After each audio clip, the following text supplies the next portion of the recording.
What's going on, boys and girls? Happy Thanksgiving. We're down at the beach for Thanksgiving. We come down here every year, and I'm in a different kitchen. And we wanted to have some chitlins, and I know everybody likes chitlins.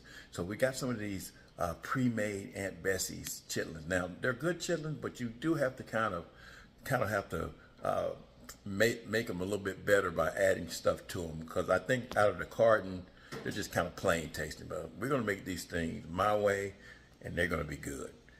Sit back and relax, like, subscribe. Here we go.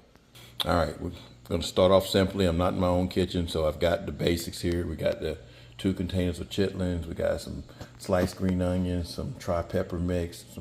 You got to have some vinegar with chitlins, at least I do. Some Tony Satchery, some hot sauce, and that's going to be the coconut oil to saute our vegetables.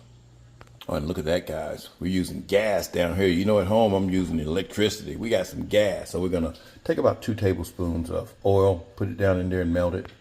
All right, so we're going to heat the oil up. We're going to add a few onions in there. And add the pet flavor pack in there too, y'all. You know you got to do that part. Then we add the bell peppers. We don't want as many of the bell peppers as we do the onions. We're going to let that saute till it's glistening. Alrighty, after about 2-3 minutes, we'll add our chitlins. All right, now these are semi-frozen. I took them out of the freezer last night. Got a little bit of fluid in there. Add those in there, and they're whole too, y'all. Alrighty, we're going to let that de-ice. So we're going to put a lid up there, and we'll come back once they're all separated. All right, after everything is nice and melted and it comes up to a boil, we're going to add some vinegar in there, just a little bit, y'all. Just about maybe a tablespoon, 2 tablespoons. And I add some Tony Satcheries. That's going to give it a lot of good flavor. And we're going to add some hot sauce too. And you may want some more hot sauce when you actually eat these things.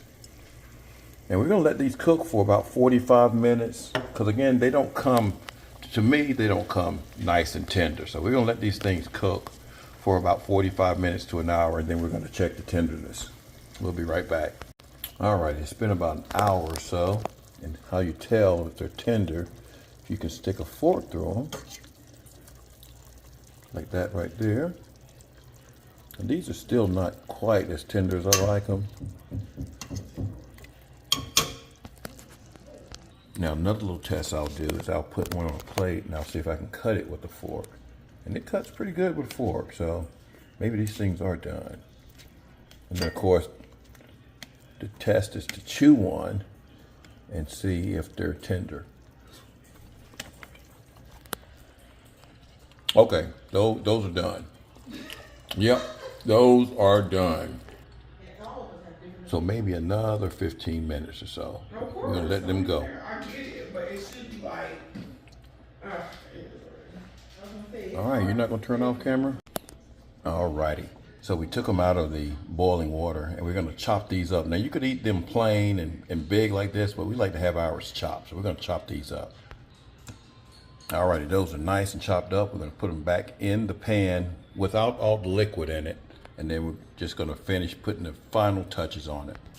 Alrighty, y'all. Literally, I didn't have to do anything to these right here, because I tasted them just to see if I needed any more seasoning. They are good to go. So I hope you guys enjoyed this video. Like, share, comment on the video. Tell me how you make your chitlins. Tell me if you had a nice Thanksgiving. And y'all have a great day. Peace.